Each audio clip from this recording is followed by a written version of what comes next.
एक गांव था, नाम था ढोलकपुर। बड़ा ही शांत और सुंदर गांव था। लोग हमेशा खुशी से झूमते थे क्योंकि उस गांव में रहता था महाराज रायस्टार, जो अपने गांव के लिए एक शेर था जो कभी अपने लोगों के साथ गलत होने नहीं देता था। लेकिन उस गांव में छुपा था एक डरावना राज, एक राज जो सबके दिल में था पर जुबान पे नहीं। गांव के बीच एक सूखा हुआ पेड़ था जिसे लोग कहते थे श्रापित पेड़।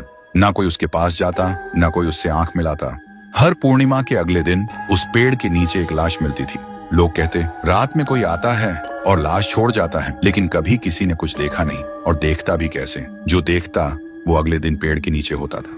एक दिन रायस्टार ने ठान लिया, बस अब और नहीं, इस राज का अंत मैं ही करूंगा, क्योंकि ढोलकपुर का नाम मिट्टी में मिल रहा था। फिर एक पूर्णिमा की रात रायस्टार चुपके से जाकर पेड़ के पास बैठ गया। रात के 2 बजे एक आवाज आई, Tung tung tung tung tung tung tung tung tung सहूर।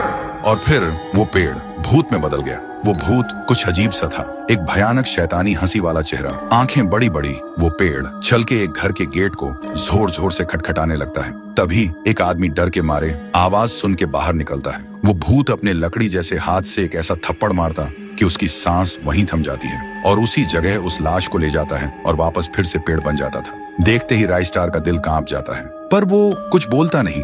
सुबह लोग भीड़ में जमा हुए और रायस्टार ने पहली बार उस पेड़ से बात करने की कोशिश की। पेड़ के अंदर से एक आवाज निकली, क्या तुम सब भूल गए मुझे? रायस्टार बोलता है, तू कौन है? पेड़ बोलता है, मैं हूँ ठुन ठुन ठुन साहुर।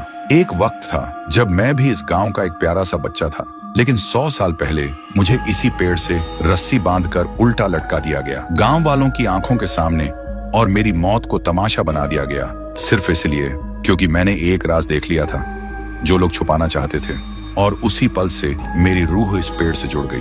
उस दिन से मैं इंसान नहीं, एक सज्जा बन गया, और हर पूर्णिमा में एक राजदार को चुनता हूँ और फिर उसे उसकी खामोशी का हिसाब देता हूँ। रायस्टार बोलता है, लेकिन अब तो वो लोग मर चुके हैं ना जो तेरा कसूरवार थे। अब तू मासूम लोगों को क्यों मार रहा है? पेड़ कुछ देर चुप रहता है, फिर बोलता है, ठीक है, बस एक बार मुझे याद करो, एक दिया जला दो, फिर मैं कभी किसी को नहीं मारूंगा। फिर रात में सब लोग आते हैं, एक एक दिया जलाते हैं, और तभी पेड़ अपने आप से आग पकड़ लेता है और आखिर में मुक्ति मिलती ठुन ठुन ठुन साहुर को।